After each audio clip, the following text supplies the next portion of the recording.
আসসালামু আলাইকুম everyone, welcome to life with Rubaisha. কেমন আছেন আপনারা সবাই? চলে আসলাম নতুন একটি ব্লগ নিয়ে। আমার আজকের ব্লগ টুকিটাকি শপিং নিয়ে। তো কিছুটা সামনে এগোতেই চোখে পড়ল অপরূপ এক দৃশ্য। একজন খড় সংরক্ষণ করছে। গ্রামে তো এটা হরহামেশাই দেখা যায়, বাট শহরে ইটস টু টাফ। এরপর কিছু পথ এগোতেই চোখে পড়ল গরম গরম বেগুনি ভাজা হচ্ছে। তেলে ভাজার মধ্যে বেগুনিটা আবার আমার ফেভারিট, তাই 2টা বেগুনি অর্ডার দিয়ে দিলাম। বেগুনিটা কিন্তু যথেষ্ট গরম ছিল, যা আমার রিয়াকশন দেখেই বোঝা যাচ্ছে। আমার মতো বেগুনি লাভার কারা কারা আছেন কমেন্টের মাধ্যমে জানিয়ে দিন। তো বেগুনি খেয়ে চলে গেলাম মার্কেটে। আর মার্কেটে প্রথমেই হিজাব পিন দেখতে লাগলাম। আমার আবার নতুন নতুন হিজাব পিন কালেক্ট করার একটা শখ, বাট এই দোকানে যেই হিজাব পিনগুলো ছিল এগুলোর মধ্যে অলমোস্ট সবগুলোই আমার কাছে ছিল, তাই এখান থেকে আর কিছু কেনা হলো না। চলে গেলাম অন্য একটা দোকানে, যেটার জন্য মেইনলি আজকে আমার মার্কেটে আসা। সেটা হচ্ছে একটা আইশ্যাডো প্যালেট কিনবো বলেই বাসা থেকে আজকে বের হয়েছিলাম। দোকানদার ভাই আমাকে ভিন্ন ভিন্ন রকমের আইশ্যাডো প্যালেটগুলো দেখাচ্ছিল, আর আমি সবগুলো কিন্তু ভালো করে দেখে নিচ্ছিলাম আর মনে মনে চিন্তা করছিলাম যে কোনটা নিব। আমার আসলে একটা আইশ্যাডো ছিল বাসায়, বাট ওটার মধ্যে সবগুলোই নিউড কালার। আমি একটা কালারফুল আইশ্যাডো কেনার জন্যই কিন্তু বেরিয়েছিলাম। তো শেষমেশ আমার এই আইশ্যাডো প্যালেটটাই পছন্দ হয়ে গেল, তাই এটাই নিয়ে নিলাম। প্যালেটটা কেমন হয়েছে অবশ্যই কমেন্টের মাধ্যমে জানাবেন। আর এই যে আমার অল টাইম পার্টনার রুবাইশা, কি খুশি।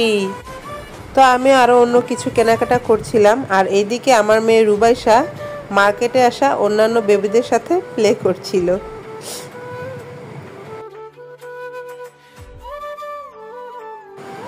কেনাকাটা শেষ করে মার্কেট থেকে বের হওয়ার পথে খেয়াল করলাম জুয়েলারি সেকশনে হালখাতার প্রোগ্রাম হচ্ছিল। এই সেকশনটাকে খুব সুন্দর করে সাজানো হয়েছিল, আর গোল্ডের ওপরে নানান রকম অফারও চলছিল। বাট মাই ব্যাড লাক, আমি তো ব্যাগে ওইরকম টাকাও নিয়ে যাইনি, আর রুবাইশার বাবাও সাথে ছিল না। তাই চোখ বন্ধ করে সামনের দিকে হাঁটা দিলাম। চলে গেলাম টেইলারে। এদিকে আমি আমার কাপড়গুলো চেক করে নিচ্ছিলাম, আর অন্যদিকে রুবাইশা পুরো টেইলার ছুটে বেড়াচ্ছিল।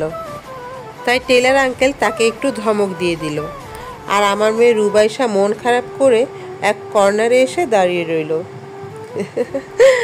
তো আমার মতো এরকম দুষ্টু বেবির মায়েরা কিভাবে শপিং করেন অবশ্যই কিন্তু কমেন্টের মাধ্যমে জানাতে ভুলবেন না।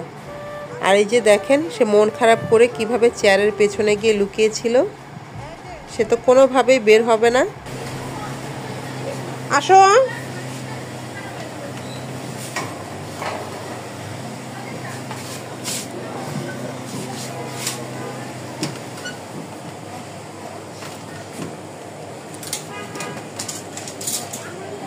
তো অ্যাট লাস্ট সে চেয়ারের পেছন থেকে বেরিয়ে এলো, আর আমরা মামের সামনের দিকে হাঁটা দিলাম। সামনে দেখলাম সুন্দর সুন্দর হিজাব বিক্রি করছে, তো এখান থেকে আমি একটা হিজাব কিনে নিলাম। স্ট্রিট শপিং করতে কিন্তু আমার বেশ লাগে। কেনাকাটা শেষ করে মামে বাসার দিকে রওনা দিয়ে দিলাম। তো আমার আজকের ব্লগটা এই পর্যন্তই। আমার ব্লগগুলো আপনাদের কাছে কেমন লাগছে অবশ্যই কমেন্টের মাধ্যমে জানাতে ভুলবেন না। আবার দেখা হবে নতুন একটি ব্লগ নিয়ে। সবাই ভালো থাকবেন। আল্লাহ হাফেজ।